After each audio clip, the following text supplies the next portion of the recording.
this hour, American and coalition forces are in the early stages of military operations to disarm Iraq, to free its people, and to defend the world from grave danger. What did Iraq have to do with what? The attack on the World Trade Center. Nothing. I thought an interesting comment was made when somebody said to me, I heard somebody say, you know, where's Mandela? Well, Mandela's dead because Saddam Hussein killed all the Mandelas. Do you think that the U.S. or UN forces should have moved into Baghdad? No. Why not? Because if we'd gone to Baghdad, we would have been all alone. There wouldn't have been anybody else with us. It would have been a U.S. occupation of Iraq. None of the Arab forces that were willing to fight with us in Kuwait were willing to invade Iraq. Once you got to Iraq and took it over and took down Saddam Hussein's government, then what are you going to put in its place? That's a very volatile part of the world, and if you take down the central government in Iraq, you can easily end up seeing pieces of Iraq fly off. Part of it the Syrians would like to have to the west. Part of eastern Iraq the Iranians would like to claim, fought over for 8 years. In the north you've got the Kurds, and if the Kurds spin loose and join with the Kurds in Turkey, then you threaten the territorial integrity of Turkey. It's a quagmire if you go that far and try to take over Iraq. The other thing was casualties. Everyone was impressed with the fact that we were able to do our job with as few casualties as we had.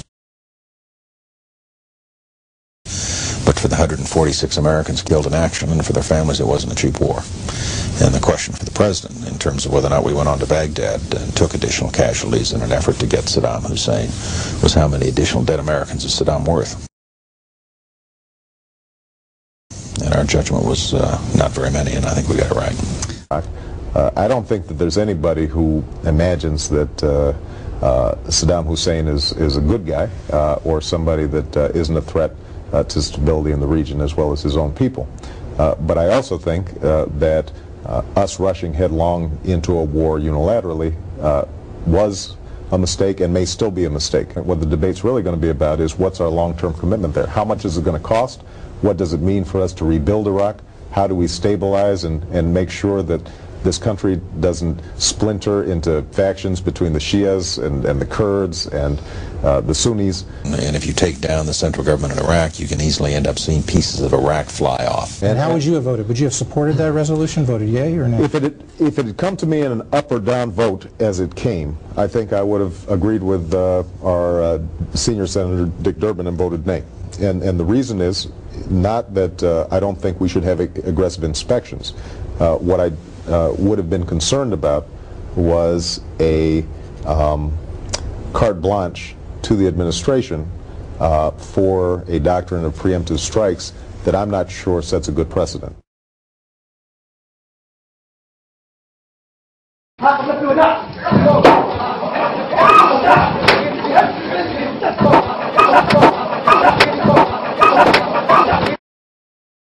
You have said in the past that it was, quote, pretty well confirmed. No, I never said that. Okay. I never think said that is... No, absolutely not. What I said was the Czech intelligence service reported after 9/11 that Atta had been in Prague on April 9th of 2001 where he allegedly met with an Iraqi intelligence official. We have never been able to confirm that, nor have we been able to knock it down. It's been pretty well confirmed that he did go to Prague and he did meet with a senior official of the Iraqi intelligence service in Czechoslovakia last April. You have called at times this battle against terrorism a crusade. I said it once and probably shouldn't have used that word. Do you think God is involved in this conflict? I don't think this is a religious war. I think this is a war between evil people that are willing to kill on a mass scale. And if you're the agent of freedom, or consider yourself so in this, does that indicate in your mind that the Almighty is on our side in some way?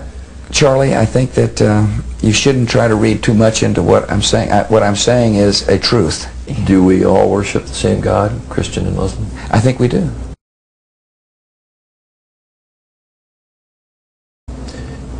We have different routes of getting to the Almighty. Does bin Laden, does Abu Musab al-Zarqawi pray to the same God that you and I do? I think they pray to a false God.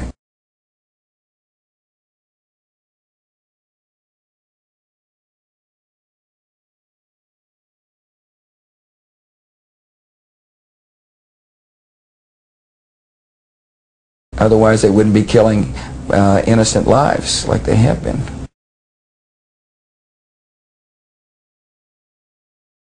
Do Christians and non-Christians, do Muslims go to heaven, in your mind? Yes, they do. We have different routes of getting there. But I want you to understand, I want your listeners to understand, I don't get to decide who goes to heaven. The Almighty God decides who goes to heaven. And I am on my personal walk.